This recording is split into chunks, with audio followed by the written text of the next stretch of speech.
Robinson is the clear number one. So much so that I actually believe, based on doing this, that he is the most underrated number one running back that I think I have seen in years. I mean, nobody's talking about him like he should be talked about. Yeah, it's like they talk about him like he's a fringe first round draft pick. I'll tell you what, if I put together my own mock draft, I'm trying to avoid it, but if I do, right, I'm putting him to Atlanta in the top 10. See? You know, I think that's where he should go. I mean, he is. I haven't talked to anybody that has said he's not one of the top best 5 football players in this draft. And seeing him go in the 20s, to me, it's just bizarre. And, you know, it's been a trend in recent years in the media. And I don't think the league has followed the media as much as the media thinks they have, that the running back value has diminished. I don't think that way. I think a few bad contracts have been handed out, or some things just simply did not work out. Yeah, but don't you see it gaining a little bit of momentum back again? Yeah. This past year, I think, was the biggest rushing year we've seen in a long time. I don't have the number on me, but I think it's almost a decade that this last year was the biggest rushing season we've had. And everyone loves to point to the Niners that they're ahead of the times. They're drafting 3rd round, 4th round, 5th round, 6th round undrafted free agents and creating their backfield production out of that. What did they just do? Yeah. They just traded for the expensive Christian McCaffrey, who's been injured multiple times in recent years. If you get the right guy, you take the risk, you pay him, right? And if you're anti-paying a running back, I understand the Giants are going to be in a weird position right now with with Saquon Barkley over the next year or two, right? That, to me, does not mean you don't draft them high. Yes, when you draft someone in the 1st round, you want them to make it to the 2nd contract. But that's 5 years of football. That's an eternity in the NFL. If you're going to get a Bijan Robinson for 5 years and you know you might not sign him, that's not a good enough reason for me to not draft him. Absolutely not. Bijan Robinson needs to be a top 10 pick in this draft. And then is it because I know you've talked a lot about Gibbs whenever we've gone through that end of the 1st round, early 2nd round running backs. So do you have Gibbs clearly as the number 2? You do. Yeah. Yeah, the number 3 isn't close. The number 3 through number 7 are very, very interchangeable. Scheme-based, role-based. But it's Bijan up here, Gibbs here, and then the rest of the guys below. Gibbs is a 1st-round football player to me. And this kid is such an offensive weapon. I think he is one of the better receiving backs that we've seen come out. I mean, we're talking about what I love he did, right? He went from Georgia Tech to Alabama to increase the level of competition. That's really if you talk to him and listen to him and the coaches, the Georgia Tech coaches also talk about this, so he's not making this up. That's why he transferred to Alabama. He wanted more competition, not only in the SEC, but in the Alabama running back room. That is a hard job to get. There's 5 kids in that room that deserve to be the running back, right? And Gibbs is the new guy that comes in, and he beat them all out right away. Georgia Tech. And not only did he do that, he had a career year. No, this is the best football we've seen him play. And so I love that intangible about him. And that's the thing. Everybody's looking for guys that can do multiple jobs, and he can do 3 jobs and do them well. Yep. He's the kind of guy that if you are rooting for a team that's playing against him, you get scared. You take a breath every time he takes the ball. Every single time. You're afraid because if he does get to the open field, he is legit. He ran a 4.36. I thought that was slow. I think he's a sub 4.3 guy in the field. You know, if you remember back to Chris Johnson, Jamal Charles, when they were just breaking off long run day after day, week after week, that's who this kid reminds me of. And I think he can have that kind of impact if he's put into the right system. Don't make him be your pickup truck, your 25 carry per game guy. 10 to 15 carries, 5 to 10 catches a week. Let him do his thing. All right. Now we go to that group. And I have made, there's no hiding my fondness with Zach Charbonnet's game. I think and I don't think that he's being under-evaluated. I mean, appreciated. I think where he's supposed to go and what he's projected at, I think that's what'll happen. I think he's probably going to get drafted somewhere second to third round, I would guess. And it's a good spot for him. But I just think he's going to have a really nice career. I think he is out of that group. I think he has the chance to be the best.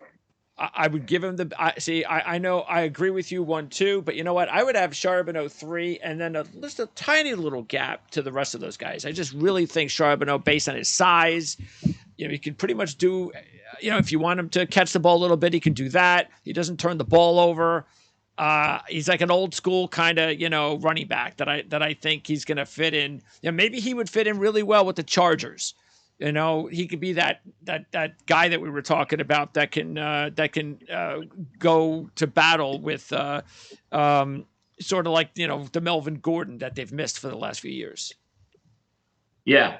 I mean, I think we've both been in his corner for a long time. I think one of our early conversations were we like this kid, and I actually think, not that the media is listening to us, but I think everyone's kind of gotten on board behind that. So you're right, he's not underrated right now because most people have him as their number 4 back, number 3 or number 4 back in this class. My 2 standout traits that I like about him that are not so obvious, you have to kind of really watch the film and maybe look at some of the numbers. A trait that carries over to the NFL really well, yards after contact, just constant every time. That's the kind of guy that's in the 90s. I think he's a first-round pick, no question, because just ground and pound, break tackles, wear defense down. You pair him with an Austin Eckler type, you're going to do damage. Absolutely. The other trait that I like about him is his contribution to the passing game on 2 levels. He's got vacuums as hands, suction cups, right? He doesn't drop the ball, but also immediate day 1, week 1 blocker. And we see this with rookie running backs all the time. They don't get on the field because the coaches don't trust them to block when they need to block. It's not often, but the quarterback is the prized possession of the entire organization. If it is your job to pick up the blitzer and stop him, not just touch him, and you can't do it, you're not going to see the field. Charbonneau is probably the best blocker of maybe every running back in this class, but definitely among the top 10 guys, there's no one even close to him. And I think that's going to get a lot of coaches in his corner. All right. Now, what's the difference between Evans, Bigsby, Miller, and Achane? Is that how you pronounce his name, Achane? Yes, Evan Achane, yep. So it's funny. I actually have Evans and Miller. They're just similar players to me. That's why I'm asking, because they do seem very similar. So I'm trying to find out if there is a difference there. Evans has a little bit more juice to him. Like he would scare me, not on the same level as Gibbs, but if he does reach the open field, I feel like he's got a little bit more breakaway speed. His yards per carry are just a ridiculous number. And I feel that he can add a little bit more kind of explosive plays, and that's what a lot of offenses are looking for in this era, are the guys that can give you the explosive plays. Miller is a kind of grind you out type back who has, among these backs in this tier, probably has the best what I call contact balance, meaning he's one of those guys that can move at Alvin Kamara does this at a really high level. He can move at a fast rate of speed and almost absorb a hit and then just start moving right away, right after. It doesn't take him a long time to recoil because he's so well balanced. His lower half is so well put together. Achane is speed. That really is what you're getting. If you're going to draft Devin Achane, you're trying to add speed. Dude's 188 pounds. Yeah. You don't play running back in the NFL at 188 pounds unless you have a standout trait. And not on the football field, I think, GPS wise, that's how they measure a lot of speed now in today's football. He's probably the fastest back in this class, maybe even definitely faster than Gibbs. So you think he's going to probably be more of that passing down and also put him on special teams, return kicks? Yeah. Texas A&M tries to sell him as an every down back because that's how they use him. But when he did have a lot of carries in a short amount of time, you saw it right away. It just goes down on initial contact a little too often. But he does. I mean, you don't want to see him in the open field. If he gets a little bit of space, he's going to run away with it. Bigsby is a guy that grew on me during the scouting process, and it's funny. There isn't a standout trait to him other than he's tough. He's tough as nails. He's a blue collar gap running back that will, hey, if nothing's there, he's still going to get a yard or two, and he's going to get right back up and do the same thing. He never shies from contact, but he kind of on a Charbonneau type level does everything well. And when you have a back that's not a specialty back, I kind of like that coming off the bench behind my number one is someone that is not when certain backs come on the field in the NFL, you kind of know what the offense is leaning towards. I'm not going to say you know what they're doing, but trends do mean something. Every team's got an analytics staff, and they can almost accurately predict what you're doing based on what personnel is on the field. And a lot of that comes down to skill set. And Bigsby is someone that does it all at a high level. All right. And then we get to the part where, and by the way, I completely agree with you. I would have Evans right there at number 4. But once you get, I mean, really, I think this is where we get to the point where you can draft these guys in the 3rd round, the 4th round, the 5th round, and they could turn out to be really good NFL running backs. And this is a very deep class. Deuce Vaughn, we've known his name for a while. He's been very productive. I mean, Eric Gray is one of those kind of sleeper type of running backs, that he's from Oklahoma. He's one of those guys. How many Oklahoma running backs come into the NFL and they kind of disappear? But I don't think that's going to be the case with Gray. I could see him being a little bit different. But Vaughn is the unique kid because of his size. Yeah. I mean, Vaughn, I have him higher on the running back stack than almost everyone I've talked to. And it's not necessarily because I think he's a better running back than all these guys. I think the word you used is what makes him stand out. He's unique. And, obviously we know he's not going to be anyone's number one back. He's 179 pounds. But let's not put 179 on the same frame as Charbonneau or Gibbs. The kid's 5'5". He's a stout, powerful 179. If you watch him work out, you can tell this dude is actually pretty strong. Actually breaks a lot of tackles too. And part of that is he's powerful, strong lower body, but he's hard to touch. He runs so low to the ground. We saw this at Kansas State so often. It's almost like the defense, you can't find him. And in some cases, a running back, they know how to use that frame to their advantage. That yes, if a NFL defender gets a clean shot at him or gets a it's over. He's on the ground. But good luck touching him, and he would have been a perfect fit for the Tom Brady Patriots. Absolutely. I mean, the ball in space. Somebody's going to love this kid because they're going to know how to use him. They're going to put him out in the slot like he was used at Kansas State, and they're going to find unique ways to get him touches. They're going to, how can we get this kid about 5 or 6 touches a game? And that's exactly what you're doing. I think you put him in the return game too, and he's going to create plays. He's not going to be an every week contributor where you're, like some of these other backs that I even have behind him. Like Chase Brown is probably going to do more week to week than Deuce Vaughn. But when you look at a career or an entire season, this kid's going to make things happen. I have no question on that part. And I've also talked very highly about Keaton Mitchell, and really like Keaton Mitchell. And I know he's not a big guy, but he's a little bit. He's not as big as you want, but he's not Vaughn. So that's that. But I just really like his ability out of the backfield as well. I think he is going to be an excellent receiving running back in the NFL. He is a guy that you want on the field. 2-minute warning, you're marching down the field, and you want a running back there to help you. That's the guy. I think he's going to have a nice career. Yeah, very elusive. That's the one word that always steps off, kind of jumps off the screen, off my scouting sheet. Like when I look at my notes from the season, I've written that word elusive 4 times. It's just he knows how to miss contact, and he's got enough juice. I mean, I think he ran a sub 4.4 if I remember correctly, and you give a guy that's already elusive, that will miss contact and create some space for himself to work with, and has that kind of breakaway speed with those kind of hands. You're talking about something like Deuce Vaughn. I think those guys can fit. They can fit next to each other. And Keaton Mitchell does have a little bit more size, not a lot more. I think 5'7", 179. So he's not as stout, but he has a frame that could probably add a little bit more than. Vaughn is maxed out, right? Mitchell probably plays 5 to 10 pounds heavier within the first couple of years of his career. So it just makes him a little more durable. You trust him against contact a little bit more.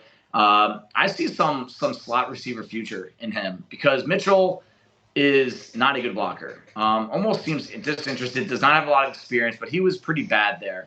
And as much as a pass catching back as you're going to see him be, you still got to be able to block in some looks, right? Again, you don't want to be predictable. And if you see him come on the field, you know he's not going to be blocking. You don't want that. So I could see him getting some slot receiver looks, which would just give him a whole new list of teams that would want to work with him. All right. Now, taking a look at the rest of your list, the ones the players that are not in your rankings, the guys that really intrigue me a little bit.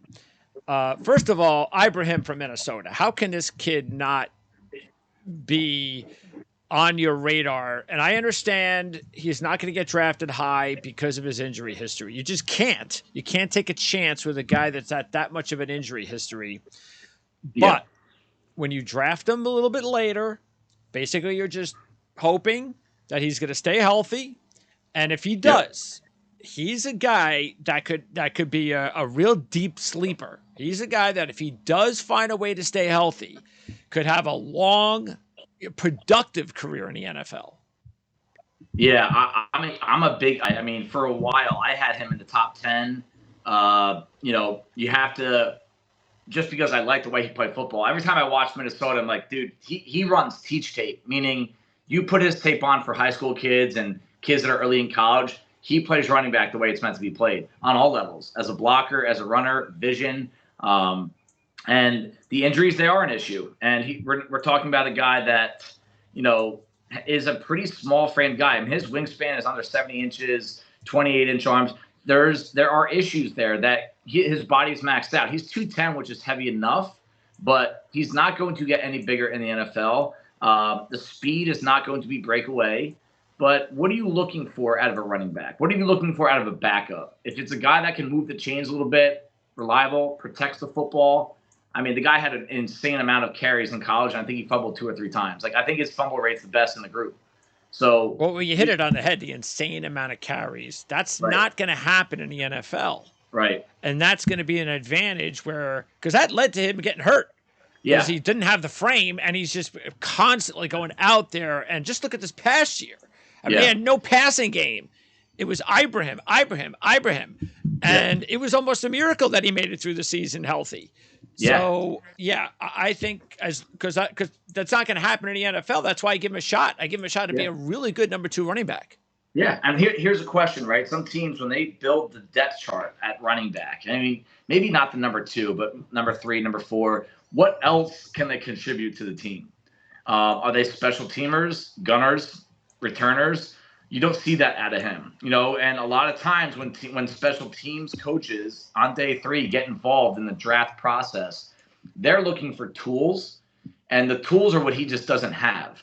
So unless someone views him as a number 2, which some might not because of the durability issues and how many carries he got in college, you could see this guy drop like a rock because we don't know what he can actually offer a team on special teams. It's not because no one thinks he's a good running back. Well, I don't think he's going to get drafted I think it would be high if he got drafted in the 5th round. Yeah, I'm thinking 6th round, 7th round. Yeah, I mean, I would be upset if we saw him go undrafted, and I don't think that'll happen, but it's possible because of what I just said. It is. It's a deep running back group, too. Yes. So there are a list of guys that you could make a strong case should be drafted ahead of him because of the durability issues. And then the other guy that intrigues me because of his size and his power game. If you're looking for a power back, the sleeper power back I like is the kid from Appalachian State, Peoples. Okay. When I watch him play, he is just physical. Yeah. And I like that. He's got good enough size to be physical. He's got good size, really, to be physical for a running back. I don't know. I mean, he's definitely probably a little bit too stiff based on his height. That to make him anything more than that. But if you're looking for a guy that you want maybe around the goal line, if you just want that physical back that can help you for a few carries a game, I think he'd be a good compliment. Yeah, definitely worth a flyer on round 3 for the reasons you said. He weighed in at 215 at the combine. I'm almost positive he played at 225 plus. Yes, a lot of these guys, they'll lean out for the combine just to get a little faster on the 40 time. So you're probably talking about a 225-pound back that runs angry, breaks tackles, can push piles, early in his career, he had fumble issues, all right? And he still does not have the best ball security habits with how, what side he carries on, how much space he has between the ball and his torso. 10 career receptions, that's something that in a league that's going to turn some off. Yeah. But if you're a team that already has pass catching backs and you want a guy that, hey, we need a bruiser. We're 3rd and 1, 4th and goal. We need a guy that can just turn his brain off and use his, be a ram up the middle. Peoples is going to get some looks in that look. I believe he's going to get drafted. Before we move on, any other sleeper running backs that you think has a chance to do even more than that? Who would you take a flyer on in the middle to later rounds? I love the kid from Pittsburgh, Abanikanda, Israel Abanikanda. Okay. Just a slasher, plays faster than he times. Kind of a zone runner that didn't always hit his points correctly, so I think he needs to learn something. But when he did do it right, he looked the part. And he was very productive at Pittsburgh. I believe I'll look at it while I'm talking, but I believe he led the conference in rushing this past year in the ACC. And he's got the frame that can handle interior cuts, 5'11", 215, so he's pretty stout. He ran a 4.67. I have a lot of tape on him that he's running away from defenders in space, so he's just one of those gamer types. Breaks a lot of tackles, and I just think that he doesn't really trust his vision enough. And that is a trait that some teams are going to say, I'm good. I'll go somewhere else. But if this is a kid that can kind of figure out some of the mental nuances to the position, I think you're going to see his name at some point in the next 2-3 years.